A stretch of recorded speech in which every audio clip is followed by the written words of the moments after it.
part déjà mes camarades.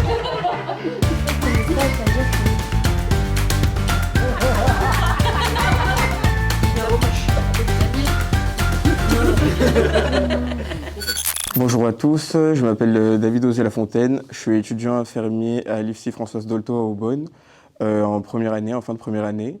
Au départ, je voulais rester aide-soignant, mais c'est en travaillant la nuit, en faisant quelques soins qui se rapprochaient plus du rôle infirmier que ça m'a donné envie du coup de faire cette formation. Moi, je m'appelle Laurie, je suis étudiante infirmière en fin de deuxième année.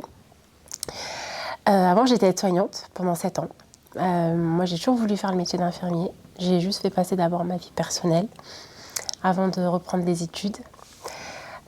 Pourquoi le choix de cette EFSI? Parce qu'à la proximité, et puis j'avais une amie qui a aussi fait cette école où ça s'est très bien passé pour elle. Et elle trouvait que les professeurs étaient accessibles et que c'était un EFSI où on était vraiment accompagnés du début jusqu'à la fin de notre formation. Je m'appelle Julie Fontaine, je suis étudiante à l'IFSI Françoise Dolto et je suis en fin de troisième année. Donc cette IFSI, c'est ce qu'on appelle une rentrée de février.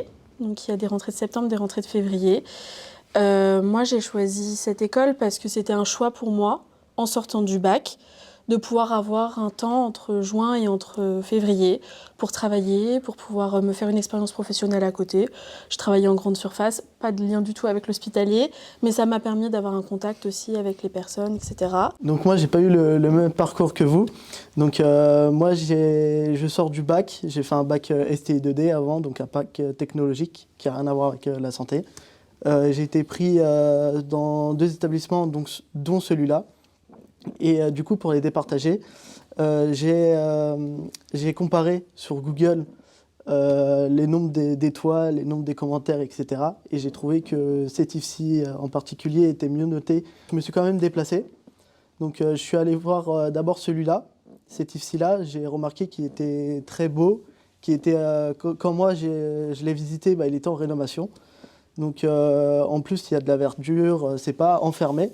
Moi, je m'appelle Lucas, je sors d'un bac S et à la base, je me lançais dans une école d'informatique. Donc ça n'a rien à voir avec la santé. Puis le Covid est arrivé et ça m'a fait totalement décrocher et je me suis retrouvé, j'avais pas d'école et je me suis dit autant travailler. Et à l'époque, j'avais des relations dans le milieu hospitalier et donc je me suis retrouvé brancardier. Et là, d'un seul coup, j'ai découvert le monde hospitalier, j'ai découvert le milieu infirmier, le milieu médical. Et en fait, il m'est arrivé un événement d'urgence qui m'a vraiment... C'est un peu bizarre dit comme ça, mais ça m'a vraiment fait kiffer. Et de ressentir cette adrénaline, et c'est ce que je cherchais un peu dans mon métier. Et je me suis dit, pourquoi pas faire infirmier? Et c'est à partir de ce moment-là où je me suis dit, je me suis inscrit sur Parcoursup. Enfin, je me suis réinscrit sur Parcoursup. Je m'appelle Emma. Donc je suis en fin de deuxième année, presque dernière année, troisième année. Avant j'étais diététicienne, mais pareil avec le Covid, il y a beaucoup de demandes pour ce métier, mais très peu de place. Du coup ça a été compliqué de trouver un travail. Donc je me suis dit lance-toi dans la formation, donc je me suis inscrite sur Parcoursup. Et par la suite, donc j'avais plusieurs IFSI dans le 95, mais j'ai été prise à l'IFSI Simone Veil, de Simone Veil, donc Françoise Dolto. Et vu que j'habite pareil à 5 minutes d'Aubonne, je me suis lancée. J'ai découvert l'IFSI, je l'ai trouvé très bien. Je trouve que c'est un IFSI, comme on pourrait dire en fait, un IFSI de proximité.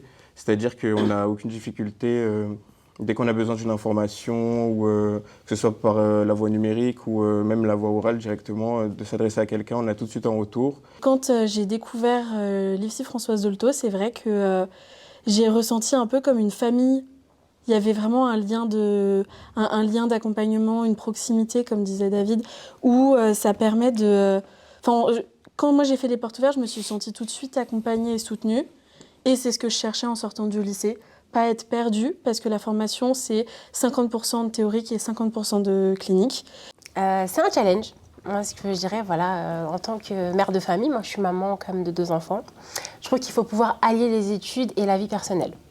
En termes d'organisation, donc les cours sont très intéressants, mais tout ce qui est stage avec théorie, c'est-à-dire qu'il faut pouvoir avoir une bonne organisation pour pouvoir s'en sortir et avoir la tête solide, quoi. C'est une formation pour moi qui est très épanouissante, beaucoup plus épanouissante que quand j'étais diététicienne. Et en fait, il y a vraiment ce côté soin et relationnel avec le patient, donc j'aime beaucoup. Ce qui est bien aussi dans cette IFSI, c'est qu'on est, comme vous l'avez dit, on est très encadré. Donc quand on est en stage, par exemple, les formateurs viennent nous rendre visite pour voir si ça se passe bien, voir si on rencontre des problématiques, si on veut discuter, je ne sais pas, de situations qui ont pu nous être compliquées. Donc il y a beaucoup de communication et ça, c'est très bien. Ici, tout le monde est solidaire et du coup, ça fait un plus. Parce que quand on se retrouve tout seul, même à manger tout seul, à réviser tout seul, on peut vite lâcher si on a des difficultés. Et là, comme on est un peu soudés, dès qu'il y a quelqu'un qui va pas bien ou qui n'arrive pas à faire quelque chose, il y a forcément quelqu'un pour l'aider. Là, actuellement, donc, je suis en fin de première année et je regrette absolument pas mon choix. Oui, comme on a dit, on découvre des gens, même si forcément, il y a des gens beaucoup plus jeunes, des gens beaucoup plus vieux, il y a le choc des âges et le choc des générations. Des fois, les visions elles changent et tout, mais bon, c'est pas grave, on s'adapte. De toute façon, dans le métier, on n'a pas tous le même âge. De part déjà mes camarades,